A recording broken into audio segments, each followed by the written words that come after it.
Hello, I'm Caroline. I am 35 years old and I am pregnant with a set of boy-girl twins that are due in April. I'm currently 31 and a half weeks pregnant, and I have not been, this is not my first time with a multiples pregnancy. I have a set of 4-year-old twin girls. They will be 5 in June. I also have an older daughter who is 7. And I wanted to take a minute to film this video and maybe provide some different perspective on a multiples pregnancy now that I'm almost all the way through my second multiples pregnancy. And maybe tell you what I've learned and what's different this time versus last time. I will say that getting pregnant was not easy for my husband and I. We've been married for 11 years. This coming up April, it'll be 11 years. And we tried for quite a while. Our first time ended up naturally getting pregnant with Emma, our 7-year-old, who will be 8 in April. And then we experienced secondary infertility. So after about 18 months of trying different medications and different programs, we finally conceived the twins, Rosalie and Lorelei, who will be 5 in June. And then we weren't quite sure if we wanted to try right away for more children. We both felt like we wanted at least one more. I was very scared about being pregnant with twins again, knowing that I would probably need help again, because when we were pregnant with the twins, we learned a lot about my chemical makeup, and we knew that it was almost miraculous that I got pregnant with Emma on my own. So anyways, we thought about it a lot, we prayed about it a lot, and we finally made the decision to go ahead and start trying for a 4th, knowing that on fertility medicine you're probably gonna have a chance of having multiples, especially if you are doing the same thing you did last time to get pregnant again. So I was not shocked or surprised when they told me it was twins. We were both very scared because 5 kids is a lot of kids, and and it's just a lot. It's a big task to take on. But we feel very blessed. We feel very fortunate. And, 31 and a half weeks into this, we've both come to terms with it, and we are both over the moon excited for these 2 little ones, which are a boy and a girl. I don't know if I mentioned that. But we're excited for them to come join us. Our daughters are over the moon excited. We've been working hard to prepare for them. And now that I'm about 40 days out from delivering, probably 40 to 47 days out from delivering, I can honestly say that I feel like all of our pieces are coming together. I can go into a different video about our infertility and talk to you about what medication plan, what steps we took to get pregnant, what my issues are, what my medical issues are. I can do that in a separate video if any of you are interested, but I did want to go ahead and say that's how we ended up with 2 sets of twins. So anyway, going through this a second time, what I have learned is that when you remove that fear of the unknown, how big am I going to get? What am I going to do about these contractions? Because I start contracting very early, on with these twin pregnancies, about 27, 28 weeks. Luckily, my body does not do anything as far as cervix change or anything like that. It doesn't respond to the contractions. It just causes me a bit of a bit of stress. But just knowing how to cope with each of these things, I believe, has allowed for a much easier pregnancy. Not saying that this pregnancy has been easy, it's been a lot easier than last time. A second thing that's helped is that I'm not working. I worked with my first 3 daughters. I worked full time in a pretty demanding, stressful job.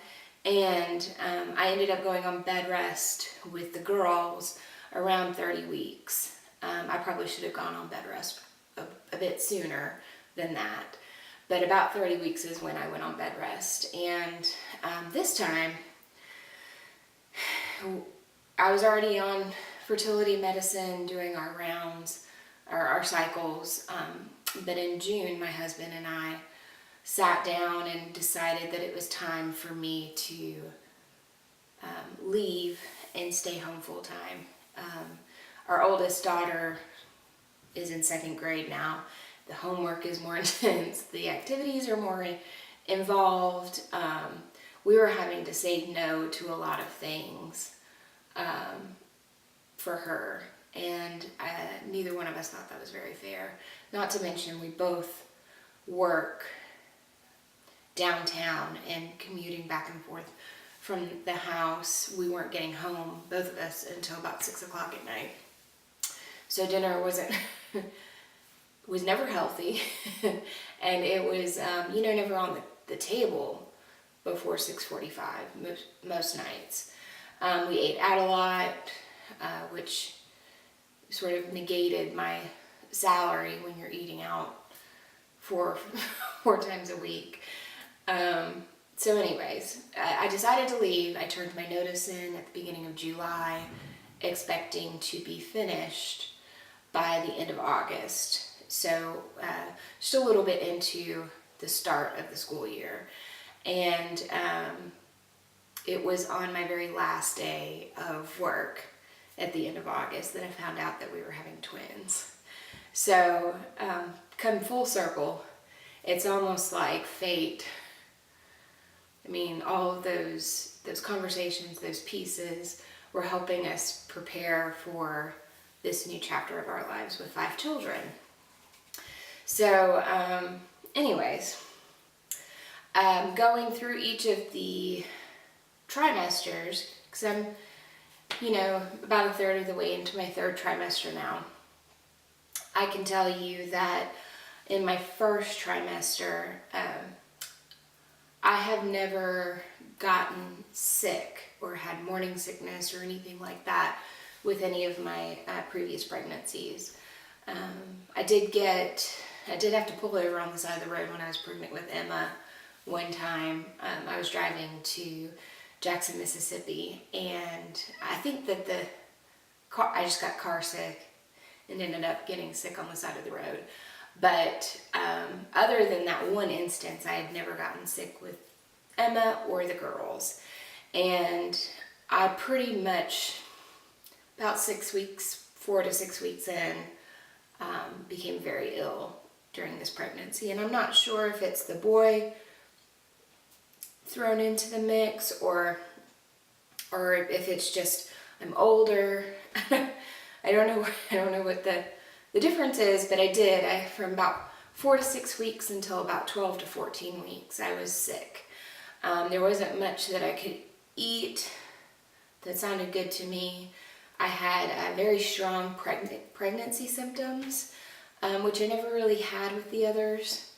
I never really craved anything particular with the girls, and I never really got sick. So that was a little bit different, but really, first trimester with twins, it really isn't much different than being pregnant with a singleton, a single baby, in my opinion, in my experience. I did start showing very early, but it was my third pregnancy, my second multiples pregnancy, so I've been very stretched out. So about 6 weeks in, I had people sort of giving me second looks in public. So we told people pretty early, just because, I think you can't avoid those kinds of questions from people. And it was easier on me for them to know than for them not to know. But yeah, so I started showing about 6 weeks. A little bump at 6 weeks, and then by 8 weeks I did look full on pregnant. But after the 12 to 14 week period of being sick, my second trimester was pretty smooth sailing.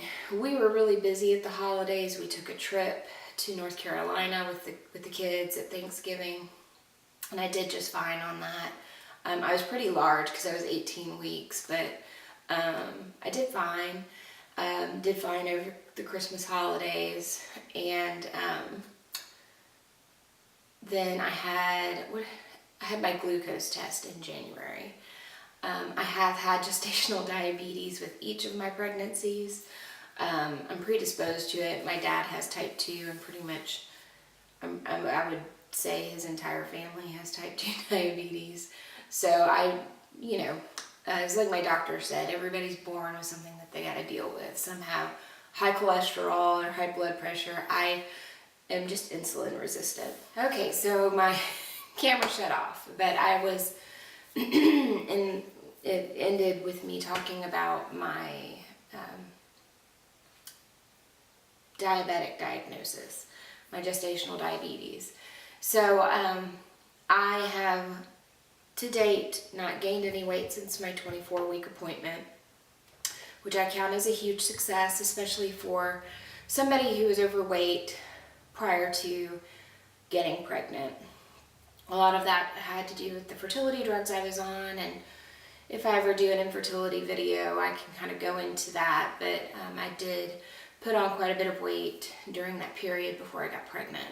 So not gaining any weight is a huge success for me. It also tells me that the work that I'm doing with my diet, also along with my sugar levels that I take on a pretty regular basis, all of that is showing me that I am handling the diabetes very well. And in the past, with the other two pregnancies, with my diabetes with the other two pregnancies, I didn't handle it all that well. I never had to go on any medication, but I've never seen sugar levels this good for me. What I really want to get across in this video is what I'm telling myself today with each step of this pregnancy, based off what I've learned from the previous pregnancy. So the biggest benefit to me having done this before is that there's no looming fear of the unknown. I know what to expect of my body and of my pregnancy and of the symptoms that I'm experiencing. I know to expect getting very large.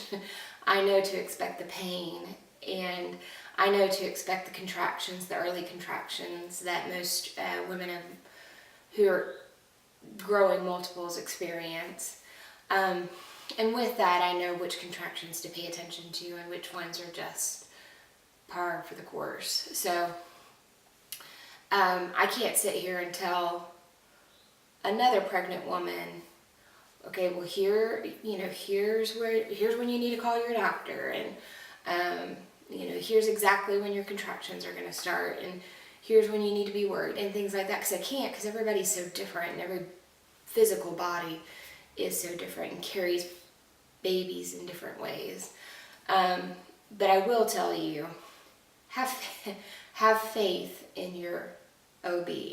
Have faith in the hospital that you are working with, and know that it is very scary. It is very scary to grow twins or other sets of multiples, because it is very dangerous. And the risk of preterm labor and premature birth is so strong. But what I've learned is that the OBs are prepared. I mean, today's science, especially 5 years after I delivered last time, today's science is there's so much ingenuity to it, and they've done so much research, and they know how to handle a variety of different situations and scenarios. So even if you do give birth at 32 weeks, the chances of your baby's survival is so much greater than it was in previous years. And your OB knows how to handle those situations and knows how to help you make the right call when it comes to your children. And the hospitals are very well informed on how to handle those scenarios and situations, and the NICUs are prepared, and I've seen so many great success stories of premature twins and triplets and quadruplets being born, that I have faith that no matter what happens, that there's some control to that chaos, and it's not quite as scary for me today as it was for me 5 years ago. And so if I would just sort of share any of that bit of wisdom, that's what it would be. The other piece of it is, and I hope you're not watching this in your third trimester and you're like, oh crap. But I would definitely plan to have all of the preparation work done by the time you hit third trimester. Your body is just not physically capable of handling a lot of physical labor, or manual labor, or the stress of trying to figure out what you need and what you don't need, and the laundry associated with getting ready for a baby, and where you're going to put them in your car and things like that. So if you're pregnant with multiples, I would try and have all of the nursery, the baby gear, all of that sort of handled by the time you hit 28, 29 weeks. You'll be so relieved to have all of that done, because you just don't know when your body is going to give out. and you're kind of confined to resting and putting your feet up, and it's different for everybody. But I will tell you that I have always consistently measured ahead. My babies are never necessarily large. The twins were born at 37 weeks, and Rosie was 6.5 pounds and Lorelai was 6 pounds. So there's 13 pounds of baby. That's the 6 pounds in and of itself is not that large, but 13 pounds of baby plus your placentas and all that fluid that you're carrying around, that's a lot of baby to carry for a woman. Doesn't matter how physically fit you are, how tall you are, how anything. It is a lot on a woman's body, and you will be very tired, and you will be very swollen, and you will be very immobile for a period of time. So my biggest advice is just to have all of that ready by 28, 29 weeks, so that at that point, when your body starts to give out, your partner can then take care of you. We have 3 children. We're very busy, and so he gets up early in the morning and does a laundry list of activities to get our kids ready for school, and then he works until 6 o'clock at night. He's home by 6, and then he usually has to go to softball or something with my daughter, and then he has to come home, make sure that I'm okay, make sure that the dinner is ready. I'm still able to cook dinner most nights, but there are nights when I can't. But and then he takes care of me. And in a couple of weeks, I'm going to be even more immobile, and he's going to be having to do a lot more. And so at that point, you can't really look at your partner and say, okay, you know, now let's go do the car seat research and figure out how we're gonna fit 5 kids in our van, or okay, go put a crib together, or you know, whatever the task is, paint the nursery, whatever it is, because he's gonna have so much on him already taking care of you, regardless of if you have kids or not. He will be a nurse to you, or your partner will be a nurse to you. So, you know, I just, that would be my biggest piece of advice. And anyway, so I'm now, I think I've said it already, I'm about 40 to 47 days away from delivering. I can still walk around. I've got this burst of energy today that is crazy because I was so tired not but 2 hours ago. And I'm not really sure what I have left in me, but what I do, the period of time that I do have left in me, I'm planning on sharing a little bit more about this unique situation I'm in.